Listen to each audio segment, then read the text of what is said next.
reacted to the Will Mills top 5 trash hood movie goons. I already know this shit gonna be funny. We're gonna react to more of these too in the mix. At the number 5 spot, we got Evil Dave Chappelle and Jason's Lyric. He wasn't even a gangster. He was a maniac that had some weird Dave crush Chappelle on is his crazy. brother and got mad because he was dating Jada. My man was mad because his brother had a girlfriend and he dating because he was crazy.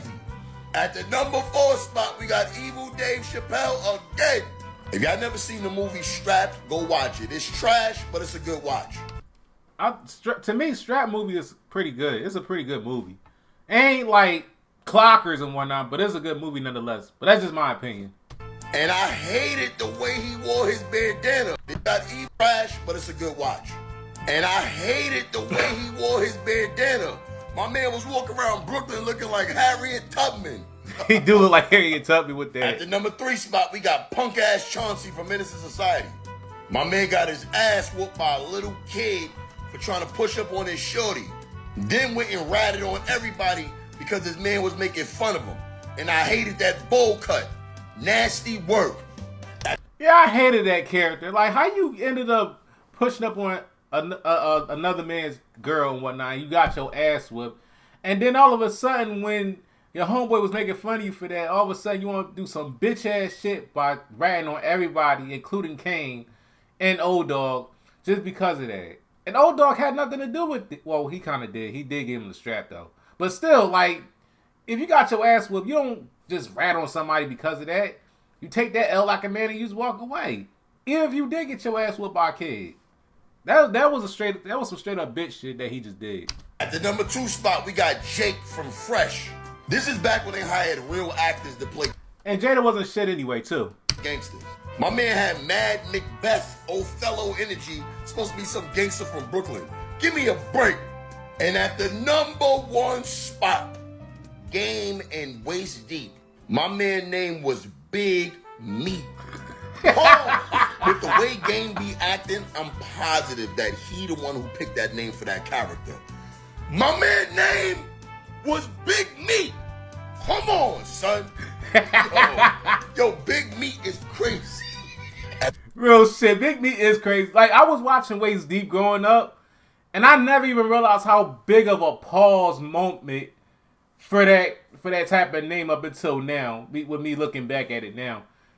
And it doesn't make it any better that the Game was a male stripper from back in the day. So, with him giving that name of that character to play as, Big Meat, that is an automatic pause at the top. That's crazy. You playing a character that calls himself Big Meat. That's crazy pause. At the number 5 spot, we got Beans from State Property. Hands down the dustiest drug dealer that ever lived. I swear to God. My man wasn't even really a drug dealer. He was just a bully. You know what I mean? The dustiest drug dealer you will ever see in your life. My man was getting all this money, but every scene, my man, wife beater, was stretched out to the gods. You know what that mean? He had it on yesterday. At the number 4 spot, we got Miklo from Blood In, Blood Out. My man hated being half white so bad. That movie was long as hell, though. To be a part of the Mexican gang. Ain't nobody taking Ken from Street Fighter serious. At the number 3 spot, we got Timo from Coach Carter. Out of all the black dudes in the movie, they gonna put this dude as the gangster. Please, wild, unbelievable. If I went to that school, I would have smacked dog shit out this dude, man. That's a Smallville nigga, I think. At the number 2 spot, we got Evil Dave Chappelle as Cleon from Dead Presidents. I was never used to Bokeem Woodbine having hair, to be honest with you. I never got used to that.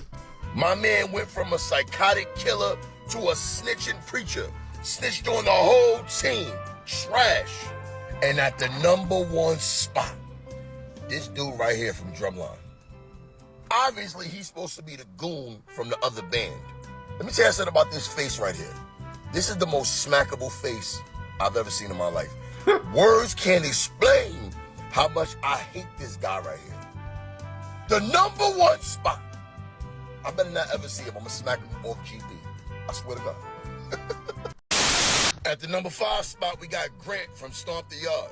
Grant was the leader of the Mule Gamblers. Promising career ahead of him.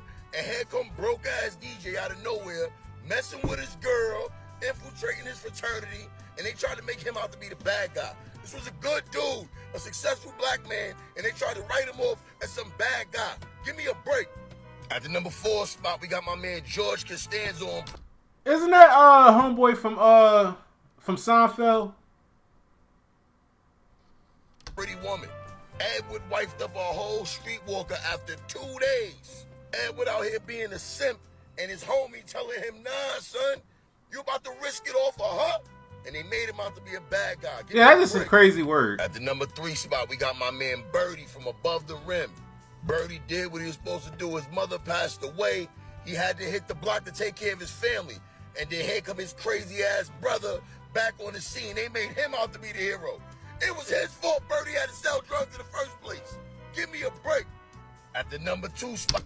And what's like the comedy that is out nowadays is like, at the end of the day, even though you do some bad this for you to be able to make your income and whatnot, I mean, at the end of the day, I get it because times is hard nowadays. Not saying it's right, but at the end of the day, it's like the way the economy is now. It's like you got to do what you got to do to not only to support yourself, but also your family as well.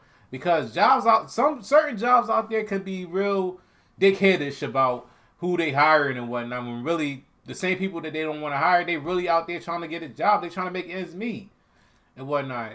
But you know how jobs in certain companies are when it comes to certain people and whatnot. Like whether they have like their background messed up or whatnot. At the end of the day, everybody's trying to make a living.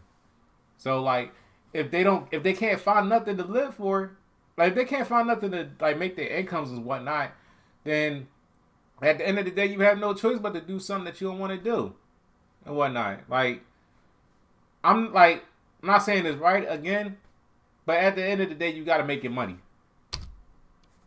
What the fuck? But we got Jaws. Jaws was in his crib in the ocean, and here these curious white people come wanting to know what's going on in his crib. Jaws did what he was supposed to do. Jaws got the right to bear arms in his house, and y'all made him out to be the bad guy. Give me a break. Bear arms. Spot, the cop from Boys in the Hood. Trey was trying to smash Neil Long through the whole movie.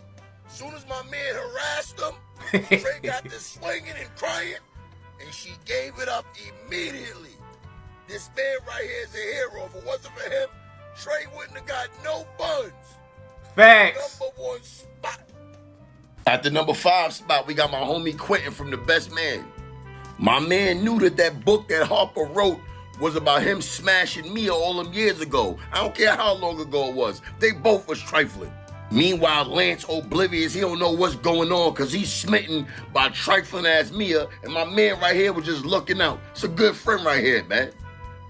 At the number 4 spot, we got my homie Benny Blanco from the Bronx, from Carlito's Way. All Benny was trying to do was show Carlito some love and look up to him, bought him a bottle of champagne, but Carlito gonna shit on him and gun butt him and knock him down the steps. That was a fire-ass movie, by the way. And that's why Benny boomed his ass at the end of the movie. That's how it go. That man did what he had to do. At the number 3 spot, we got Magneto. All the real ones know Magneto was the real hero. You know what I'm saying? Magneto was not a villain. Professor X want peace. Meanwhile, the humans want to kill everybody. Nah, man, I rock with Magneto, man. At the number 2 spot, we got Tom. Who in their right mind want a rat running around their house? I don't, because I hate rats with a passion. That's why every time I see Tom and Jerry, I'm always rooting for the cat to get the rat. Because I hate him with a passion. Yeah, so that right there, Tom, I don't know, like the cat, I think that's Tom or whatnot. But anyway, the cat is my automatic approval on that one. Because I cannot stand rats. Tom was just doing his job. But the writers always wrote Tom to be some villain. Tom was a good dude, man.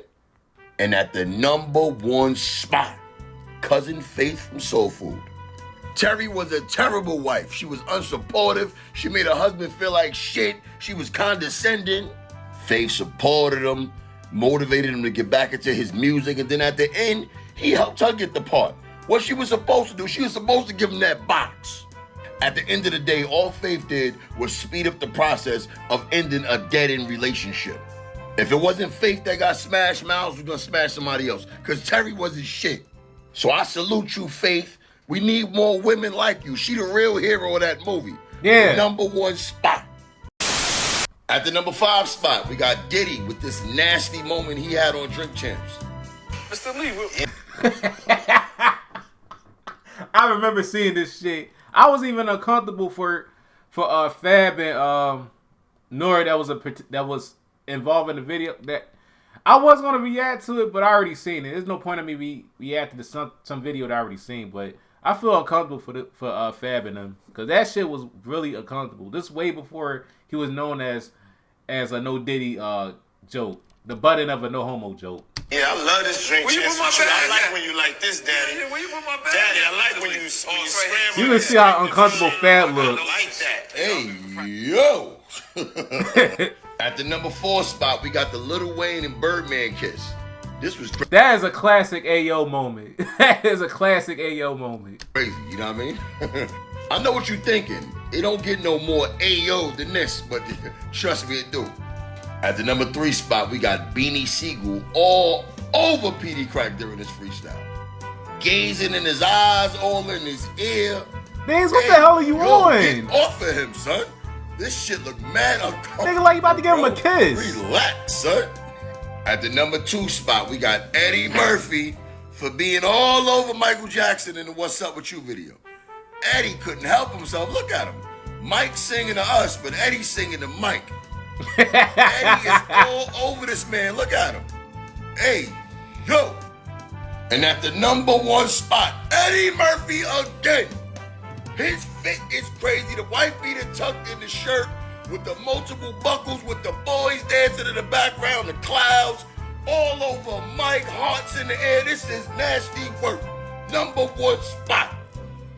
That's a big ass Ayo moment. But we're gonna do more of those in the future and whatnot. But yeah, that shit was funny. Shout out to Will Milz for that one.